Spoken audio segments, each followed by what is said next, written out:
আসসালামু আলাইকুম, সবাইকে শুভেচ্ছা জানাচ্ছি। প্রিয় দর্শক, বেশ কিছু গুরুত্বপূর্ণ ব্রেকিং খবর নিয়ে হাজির হয়েছে লাইভ সেশনে।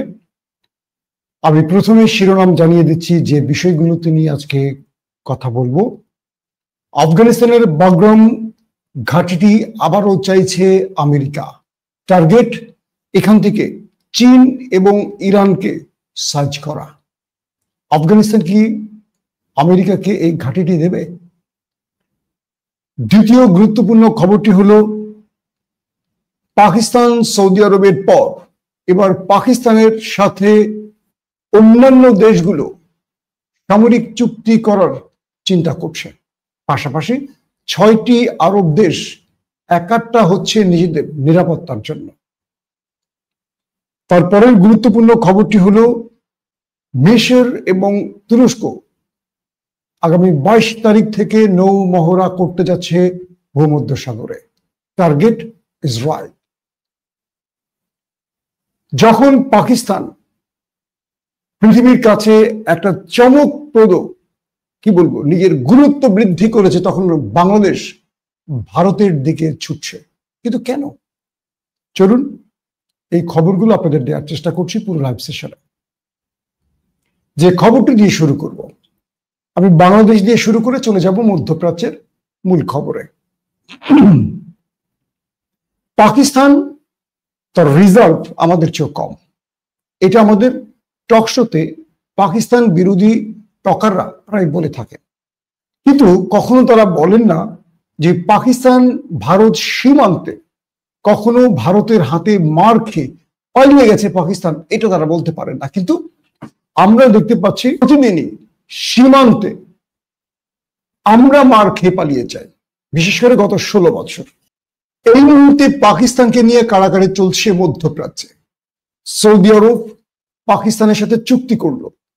সৌদি আরবে আক্রমণ করা মানে পাকিস্তানে করা, পাকিস্তানে আক্রমণ করা মানে সৌদি আরবে করা, অর্থাৎ এই দুই দেশ এক হয়ে গেল সামরিক শক্তির দিক থেকে।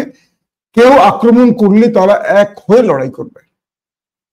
পাশাপাশি মধ্যপ্রাচ্যের বাকি দেশগুলো পাকিস্তানের কাছে ছুটে আসছে, পাকিস্তানের কাছে দৌড়ে আসছে পাকিস্তানের সাহায্য চাইতে। কিন্তু বাংলাদেশকে কেউ স্মরণ করছে না, কারণ বাংলাদেশে রয়েছে একটা দুর্বল সেনাবাহিনী। এখন আমাদের সেনাবাহিনীর ভাইরা আহত হবে। তার প্রধান কারণ হলো 54 বছর ধরে আমরা চেতনার চাষ করেছি। কখনো শেখ মুজিব, কখনো সত্তার, কখনো অমুক, কখনো তমুক, কখনো এরশাদ, এভাবে ক্ষমতার অদল বদল হয়েছে। কিন্তু প্রত্যেকে ছিল ভারতের প্রিয়ানো, ভারতের বুক পকেটের যে ধরেন একটা ব্যবহৃত টিস্যু। আজকে বাংলাদেশের দিকে তাকান, প্রতিটা দেশেই বাংলাদেশ সাহায্য চায়, অর্থ ভিক্ষা চায়, ওটা চায় সেটা চায়। সীমান্তে ফেলানিদের মারছে, আমরা বিচারও পাই না, প্রতিবাদ করতে পারি না।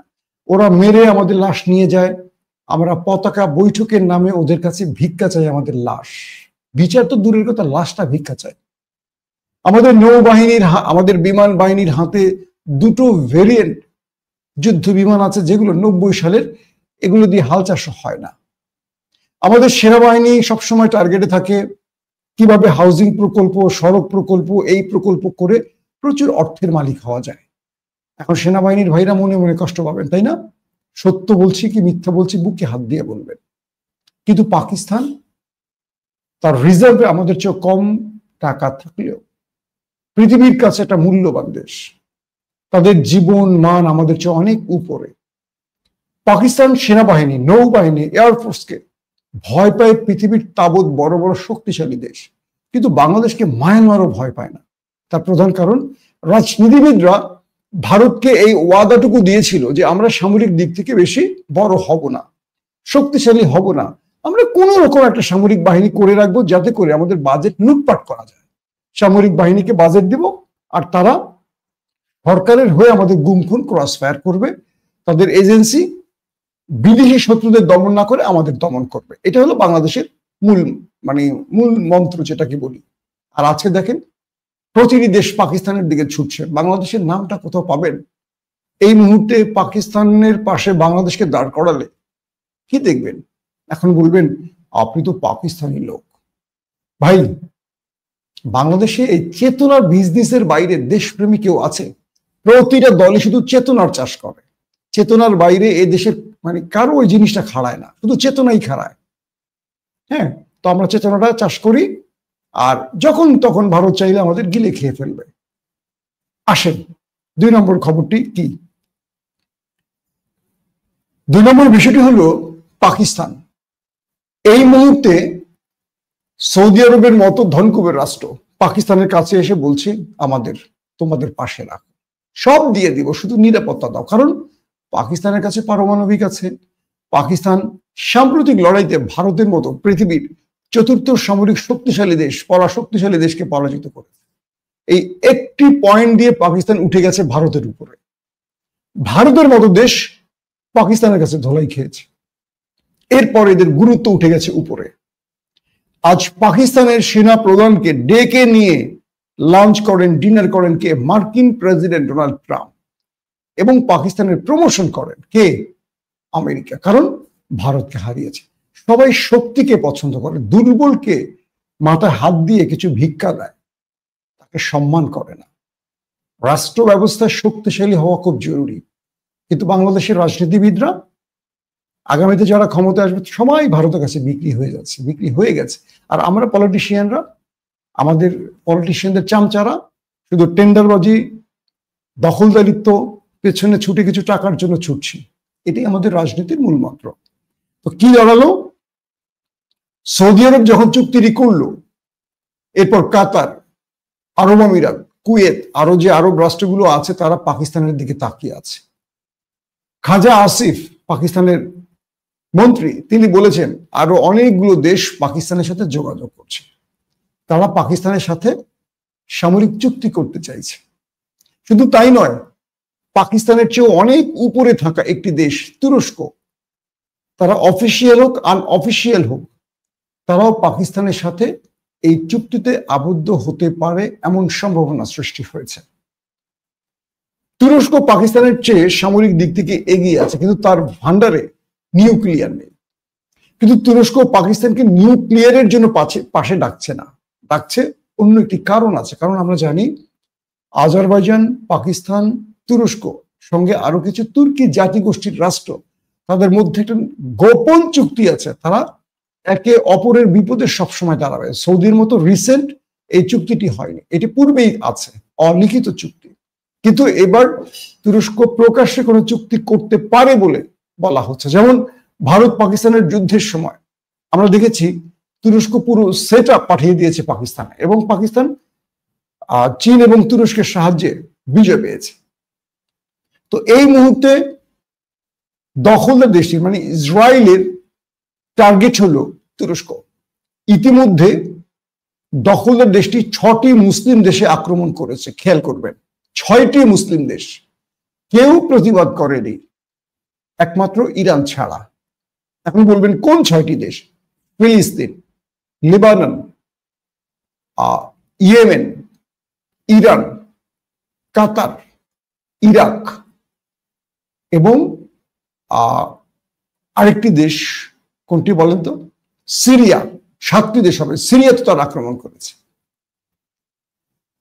তো ইরাকটা বাদ দিলে 6টি দেশে ইতিমধ্যে নেতানিয়াহুর বাহিনী আক্রমণ করেছে, কিন্তু মুসলিম দেশগুলো নীরবে দেখেছে, ঘুমিয়ে থেকেছে। 6টি আরব দেশ, বা 6টি আরব দেশ না, 6টি মুসলিম দেশ। কিন্তু এই 6টি দেশ যদি তারা সিদ্ধান্ত নেয় চলো আমরা এক হয়ে ওদেরকে ধোলাই দেয়, কিন্তু তারা মার খেলো, এক হতে পারলো না। কেন এক হতে পারলো না? কারণ সব দেশেই আওয়ামী লীগ বিএনপি আছে, বা সব দেশেই জামাত বিএনপি আছে, এক টেবিলে বসতে পারবে না। এক দল চাইবে বাংলাদেশের প্রকৃত স্বাধীনতা, আরেক দল বলবে এই স্বাধীনতার গোষ্ঠী কিলাই, চলো আমরা ভারতের কাছে মাথা বিক্রি করে দিয়ে ক্ষমতা টিকিয়ে রাখি। বাংলাদেশ 54 বছর ধরে ভারতের কাছে মাথা বিক্রি করেই কেবল ক্ষমতায় টিকেছিল। তো এই 6টি দেশে আক্রমণ করলো দখলদাররা, কিন্তু 6টি দেশ এক হতে পারলো না। এবং এই 6টি দেশের মধ্যে একটি দেশ রিটেলিয়েট করেছে, প্রতিঘাত করেছে, পাল্টা জবাব দিয়েছে, তার নাম ইরান। লেবাননের হিজবুল্লাহ পাল্টা জবাব দিয়েছে, ইয়েমেনের হুতি পাল্টা জবাব দিয়েছে, কিন্তু সেটা যৎ সামান্য, দখলদারদের মতো এয়ার স্ট্রাইক চালিয়ে ধ্বংস করার মতো না।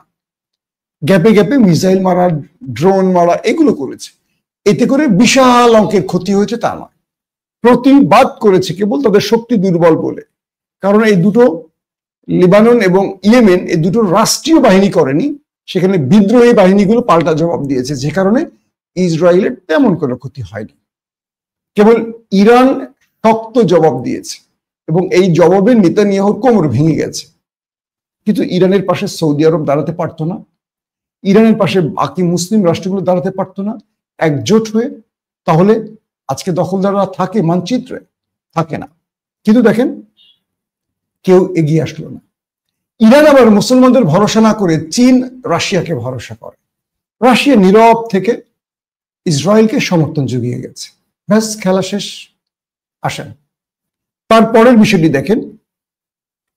আরবের 6টি দেশ তারা একটা চুক্তি করতে যাচ্ছে। সেই চুক্তিটা কি? তাদের টার্গেট, তারা নিজেদের মধ্যে গোয়েন্দা চুক্তিতে আসছে যে আমরা এই 6টি দেশ আক্রান্ত হলে আমরা 6টি দেশ এক হব এবং আমরা একে অপরকে ইন্টেলিজেন্স শেয়ার করব, আমাদের তথ্য শেয়ার করব। 6টি দেশ সিদ্ধান্ত নিয়েছে, যদি আমার আকাশে অহেতুক কোনো বস্তু দেখি, হোক সেটা শত্রুর কোনো ড্রোন, মিসাইল বা কি, আমরা এই তথ্য 6টি দেশের কাছে জানাবো এবং আমরা অ্যালার্ট করব। তার মানে কাতারে দখলদারদের আক্রমণের পর আরবদের ঘুম ভেঙেছে, এখন তারা নিজেদের নিরাপত্তার জন্য এক হচ্ছে। পাকিস্তানের সাথে এক হয়েছে, ওয়াইসির বৈঠক হয়েছে এবং 6টি দেশ নিজেদের মধ্যে ইন্টেলিজেন্স শেয়ারের বিষয়টি তারা চুক্তি করেছে। তারপরে দেখেন, শোনা গেছে কয়েকটি তুর্কি গণমাধ্যমে তুরস্ক এবং মিশর ভূমধ্যসাগরে নৌ মহড়া করতে যাচ্ছে। এটি 22 থেকে 26 তারিখের মধ্যে হতে পারে, এমন তথ্য পাওয়া গেছে।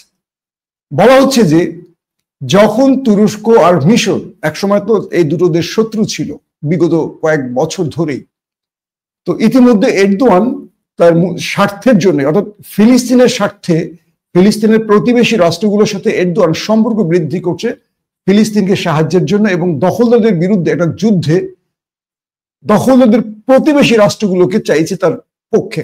কে? এরদোয়ান। তিনি মিশরের সাথে নৌ মহড়া করতে যাচ্ছে। এই তথ্যগুলোর কয়েকটি বিশ্লেষণ এরকম আসছে, যখন তুরস্ক, মিশর ভূমধ্যসাগরে নৌ মহড়া চালাবে, তখন ইউরোপ থেকে বা ওই অঞ্চল থেকে, তুর্কি এই অঞ্চল থেকে প্রচুর ত্রাণবাহী জাহাজ ফিলিস্তিনে আসবে। অর্থাৎ এই জাহাজগুলোকে একভাবে নিরাপত্তা দেবে, অন্যভাবে দখলদাররা যদি এই জাহাজগুলোকে টার্গেট করে আক্রমণ করে, তুরস্ক, মিশর সম্মিলিত পাল্টা জবাব দেবে, এমনটিও বলা হচ্ছে। বাট কনফার্ম না, আমি যেটা বলছি ধারণা করা হচ্ছে বিভিন্ন বিশ্লেষণে। এখন বিষয়টি তৈরি হলো যে তুরস্ক, মিশর কেন হঠাৎ করে ভূমধ্যসাগরে তারা এই নৌ মহড়ার আয়োজন করেছে।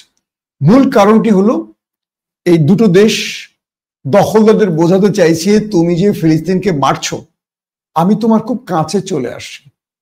আমি যে জাহাজগুলো পাঠাবো, এই জাহাজগুলোতে একটি আক্রমণ তুমি যদি করো, তাহলে এই আক্রমণ আমাদের উপর পড়বে বলে আমরা মনে করবো এবং আমরা পাল্টা জবাব দেব। কিন্তু ইসরায়েল কি কাউকে আসলে তোয়াক্কা করে, যার পক্ষে পুরো ইউরোপ, আমেরিকা রয়েছে? এক কথায় একটা সংক্ষিপ্ত গল্প যদি বলে দিই, এরকম, আমেরিকা সব দেশে তার ঘাঁটি আছে, এই ঘাঁটিতে আমেরিকান সেনারা আছে। এখন আমেরিকান সেনাদের পোশাক পরে ইহুদি ইসরায়েল সেখানে নেই, এটা বলা যাবে? আমেরিকা কি করে, ইসরায়েলকে মাঠে নামিয়ে দেয়, দিয়ে আকাম কুকাম করে, পর আবার ইসরায়েলকে ধমক দেয়, বলে আমার জানার বাইরে হয়েছে। আসলে বিষয়টা এরকম না। ইসরায়েল যা কিছু করে আমেরিকার অনুমতি নিয়েই করে এবং আমেরিকা ইসরায়েলকে সেভাবে তৈরি করে রেখেছে। তারপরে ইসরায়েলকে আবার প্রকাশ্যে গণমাধ্যমে বক্তব্য দিয়ে ধমক দেবে, এইটা করা ঠিক হয়নি, বেয়াদব, দাঁত ফেলে দেব। মানে আমরা আমাদের গ্রাম অঞ্চলে দেখি, হ্যাঁ, মূল নেতা অর্ডার দিয়ে দেয়, অমুকরে মার, অমুকরে ধর, কলার চেপে ধর, অমুকের কাছে এটা কর, অমুকের থেকে চাঁদা নে। তারপরে ওই তার চাচা, ভাতিজা বা তার কর্মী বাহিনী গিয়ে আকাম কুকাম করে আসলে তার নেতার কাছে বিচার আসে। নেতা তখন ডেকে আনে, এই তুই এটা করলি আমার এলাকার মধ্যে, এদিকে কান ধর, দুটা চটকানা দিয়ে দেয়। কিন্তু কাজটা নেতার নির্দেশই করে। এটা বাংলাদেশের রাজনীতি। তো ঠিক একইভাবে আমেরিকা যে কাজটি করে, ইসরায়েলকে নামিয়ে দেয় মাঠে, নামিয়ে দিয়ে আকাশ কুকাশ যা আছে সব করায়, পরে আবার আমেরিকা তাকে একটু শাসনের ভান করে বিচার শেষ করে দেয়। দেখেন, কাতারে আক্রমণের জন্য যা কিছু হয়েছে, ইসরায়েলকে কি বড় কোনো মাসুল দিতে হয়েছে? হয়নি।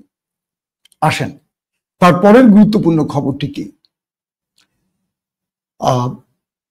আফগানিস্তান থেকে 20 বছর পর আমেরিকা এবং তার নেটোরা পালিয়ে গেছে, এটা আমরা কম বেশি জানি। এবার আফগানিস্তানে আবারও ঘাঁটি গড়ার জন্য অনুমতি চেয়েছে আমেরিকা। বাগরাম যে ঘাঁটিটি, আপনারা জানেন যে এই ঘাঁটিটি একসময় আমেরিকার আস্তানা ছিল, যখন নেটো সহ এখানে উপস্থিত ছিল আমেরিকা আফগান তালেবানদের বিরুদ্ধে। এবং আমেরিকা পালিয়ে যাওয়ার পর এটা তো এখন আফগানের তালেবানদের হাতে বা তাদের পূর্ণ দখলে। এবার আমেরিকা আফগানকে প্রস্তাব দিয়েছে, তালেবানদের প্রস্তাব দিয়েছে যে আসো, আমরা তোমাদের সাথে বিলিয়ন ট্রিলিয়ন ডলারের চুক্তি করি, আমরা তোমাদের বাণিজ্যিকভাবে এগিয়ে নিতে চাই, আমাদেরকে একটা ঘাঁটি তোমরা দাও, সেখানে আমরা 1010 সেনা রাখবো আর তোমাদের সাথে বাণিজ্য করব। উদ্দেশ্য হলো এই বাগরাম বিমান ঘাঁটির খুব কাছে চীন, আরেক পাশে ইরান।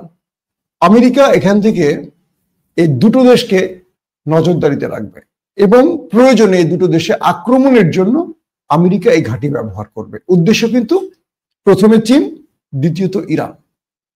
আফগানিস্তান থেকে বলা মানে আফগান তালেবানরা বলেছে যে আমরা তোমাদেরকে কোনো প্রকার ঘাঁটি গড়তে দেব না, আমরা আমাদের দেশে কোনো বিদেশি শক্তির উপস্থিতি গ্রহণ করব না। অর্থাৎ তালেবানরা আমাদের ডক্টর ইউনূসের মতো না। ইউনূস বাংলাদেশের নোবেল বিজয় করেছেন, কিন্তু স্বার্থটা তার আমেরিকা। তো তিনি আমেরিকার স্বার্থে মূলত বসছিলেন, মিঠা মিঠা কথা বলেছিলেন। পরবর্তী দেশের মানুষ বুঝে গেছে ইউনূসের আসলে মূল স্বার্থটা কি। তিনি যতটা না বাংলাদেশি, তার চেয়ে বেশি আমেরিকান। কিন্তু তালেবানরা বলে দিয়েছে, তোমরা যদি আমাদের সাথে বাণিজ্যিক সম্পর্ক গড়তে চাও আমরা রাজি, কিন্তু কোনো সেনা ঘাঁটি আমরা তোমাদেরকে দেব না। অর্থাৎ কোনো দেশকেই আমরা আফগানিস্তানে সেনা ঘাঁটি করতে দেব না। এবং চীন ইতিমধ্যে এই বিষয়টি বুঝতে পেরেছে যে আসলে কি চাইছে আমেরিকা। এখন তালেবানরা স্পষ্ট আমেরিকাকে না বলে দেয়, আমেরিকা একটু মনক্ষুণ্ণ হয়েছে। তারা কোনো না কোনো ভাবে এই আফগানের ভূমি ব্যবহার করতে চাইছে, অর্থাৎ বাগরাম ঘাঁটিটি ব্যবহার করতে চাইছে। কারণ এই অঞ্চল থেকে তারা চলে যাওয়ায় চীন বা ইরান শক্তিশালী হয়েছে, বা এখন চীন আমেরিকাকে যে টেনশন টাইম দিচ্ছে, এখান থেকে রিলিফ চাইছে আসলে আমেরিকা। শেষ পর্যন্ত আফগানের পক্ষ থেকে যে বক্তব্যটি এসছে, তারা কোনো বিদেশি শক্তিকে তার দেশের ভূমিতে পা রাখতে দেবে না। এটার জন্য অবশ্যই আফগানদের বা তালেবানদের প্রশংসা করতে হয়। দর্শক, আসি এবার সর্বশেষ যে তথ্যে। পাকিস্তানকে নিয়ে যখন পুরো আরব রাষ্ট্র দৌড়ঝাঁপ করছে, তখন চীন নেপথ্যে কিছু খেলা শুরু করেছে। অর্থাৎ ভারত পড়ে গেছে কোণঠাসা অবস্থায়। একদিকে আমেরিকাকে টেনে নিয়ে গেল সৌদি আরব, অন্যদিকে ডোনাল্ড ট্রাম্প ডেকে নিয়ে পাকিস্তানের সেনা প্রধানের সাথে লাঞ্চ করেন, ডিনার করেন, তার প্রশংসা করেন। ভারতের কয়টা বিমান পাকিস্তান উড়িয়ে দিয়েছে সেই তথ্য ফাঁস করেন।